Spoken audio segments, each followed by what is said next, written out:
Gente, a República Oligárquica ela tem início com a eleição do Prudente de Moraes em 1884 e vai até 1930, quando Getúlio Vargas chega ao poder presidencialista aqui no Brasil. Então, assim, o que marca a República Oligárquica? Vamos partir primeiro do conceito.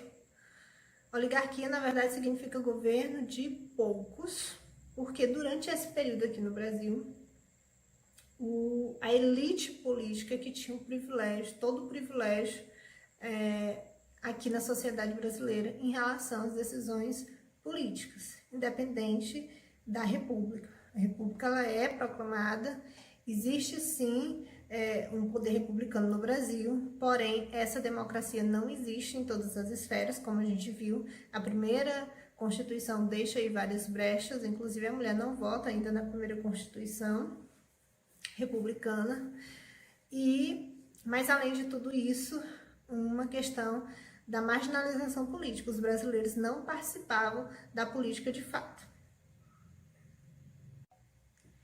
Durante o período da República Oligárquica, vai ser muito conhecido na história do Brasil, o que a gente chama de política do café com leite, porque há um nítido revezamento de poder entre São Paulo e Minas Gerais. São Paulo, no caso, maior poder econômico na produção do café, Minas Gerais na produção do leite, por isso que ficou conhecido como política do café com leite. Então, como é que funcionava?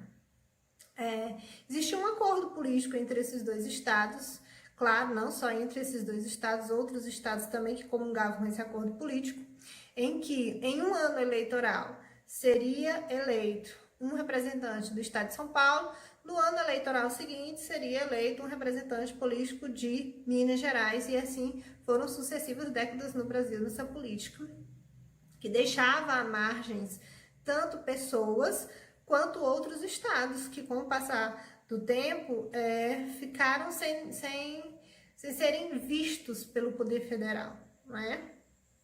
Por exemplo, a região norte, né? Nordeste também, mas principalmente a região norte. Bahia ainda tinha um acentuado poder nessa época, né?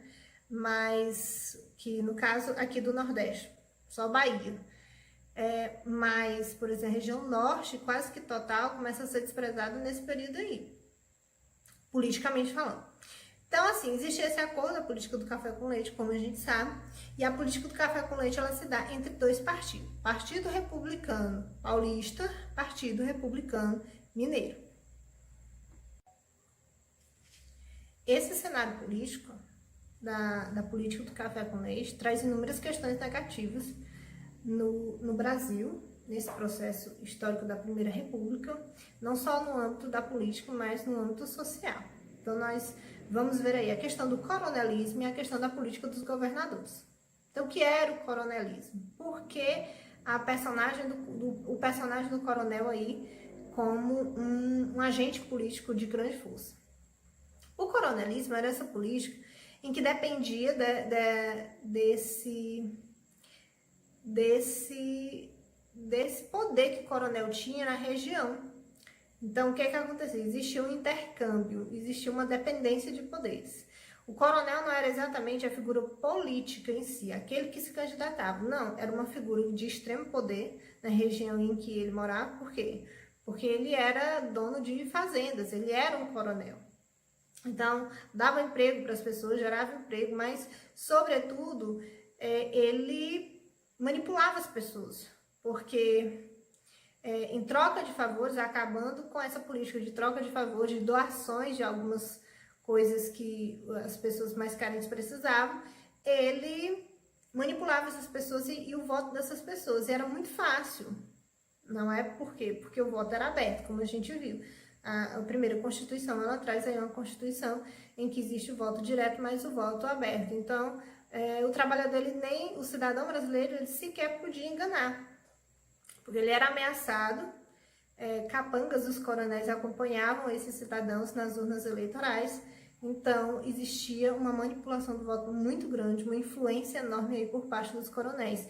E aí, o que acontecia? Esses coronéis, eles eram beneficiados por esses governadores, por esses políticos. E isso se transformava em uma teia política em que uns dependiam dos outros de uma forma muito negativa no cenário político brasileiro. Dentro desse processo do coronelismo, nós temos o voto de cabresto, que é assim conhecido, esse voto em que o cidadão brasileiro ele não tem a opção, ele sequer tem a condição de escolher em que candidato ele vota, porque existe aí uma força muito forte em relação ao coronel, que vai determinar o voto de boa parte da população. Então, assim, existia troca de favores, existia a questão de doações, existiam acordos que esses coronéis faziam, mas, sobretudo, existia ameaça. Uma vez que essa pessoa era procurada pelo coronel, simplesmente ela não tinha outra opção a não ser se submeter à vontade do coronel no campo político. Por quê? Porque elas eram ameaçadas. E não existia a possibilidade de enganar o coronel, porque elas seriam vigiadas, certo? Tá aí uma charge para representar esse momento histórico da nossa política brasileira. E no cenário político, a gente tem aí o coronel como o poder municipal. O coronel representa aí o poder municipal, os governadores do poder estadual e o presidente, né, o poder federal. Mas existia claramente essa divisão de poderes. Então, assim, os governadores, para serem eleitos nos estados, precisavam automaticamente desse apoio dos coronéis, porque os governadores sabiam que eram os coronéis que lhes dariam a vitória na questão da candidatura, e os presidentes precisavam do apoio dos governadores, que por sua vez tinham o apoio dos coronéis. A política dos governadores, ela se dá nessa dependência de força política entre presidentes e governadores. Não é? É como se um dependesse do outro. E existia um acordo, não que todo mundo soubesse, não era uma política oficial isso, mas ela começa a ser implantada no Brasil, mesmo sutilmente, com o presidente Campos Salles. Então, o que era na verdade? O que acontecia? O presidente ele precisava do apoio dos governadores, não é? Isso é claro. Então, existia esse acordo, os governadores tinham que apoiar esse presidente, e esses governadores, como eu já falei, tinham o apoio de coronéis, que eram, na verdade, essas pessoas que tinham os cabos eleitorais, né, um curral eleitoral, que favorecia em massa a quantidade em relação a votos desses governadores, e esses governadores, ajudados por esses coronéis, eles apoiavam a candidatura do presidente, e em troca disso, esses governadores, eles tinham autonomia nos seus estados. Então, o presidente, apoiado pelo governador, ele dava mais autonomia para esse governador no estado. E aí nós temos um desenho político da República Velha no Brasil, né, que tem como nível federal exatamente o que nos traz a política do café com leite, presidente, desde que esse presidente estivesse nesse acordo dos estados de São Paulo e Minas Gerais. Esse acordo acaba em 1930, quando é interrompida essa política. A nível estadual seguia-se com essa política dos governadores, e o coronelismo, na verdade, tinha o poder municipal.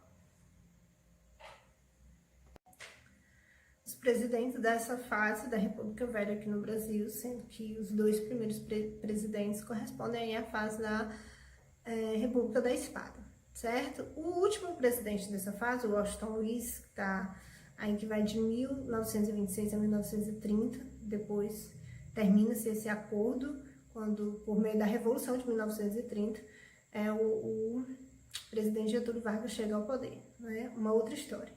Mas aí vocês podem observar que a data, por exemplo, vai passar por 1929, que é quando acontece uma crise mundial econômica a partir dos Estados Unidos, né, a queda da Bolsa de Nova York. O Washington Luiz, presidente da República, vai passar por isso e vai afetar essa elite política brasileira, né? Como eu disse para vocês, o café é o nosso principal produto de exportação. São Paulo estava aí nesse cenário político de revezamento do poder, São Paulo e Minas Gerais, e vai ser afetado aí, e o Washington Luiz vai resolver esse problema, porque vai, logicamente, beneficiar a classe elitista brasileira que estava sempre como protagonista no cenário político. Ok? Então, nós encerramos aqui essa parte da República Velha. Eu separei a questão das revoltas, porque são muitas revoltas. Todos esses presidentes que vocês veem aí, a maioria deles passam por revoltas, porque é um cenário social muito marginalizado. Essa população está muito sofrida, porque existe realmente uma concentração de poder em alguns estados e todas as outras regiões elas vão sendo esquecidas e a população sofre muito. Existe assim um desconhecimento muito grande. O analfabetismo, por exemplo, 80% da população brasileira nessa época era analfabeta. Então existe um descaso muito grande, revoltas começam a explodir, tanto que algumas revoltas pediam retorno à monarquia, porque entenderam que a república não era algo realmente positivo. E aí nós vamos ver essas revoltas separadamente, são as revoltas da república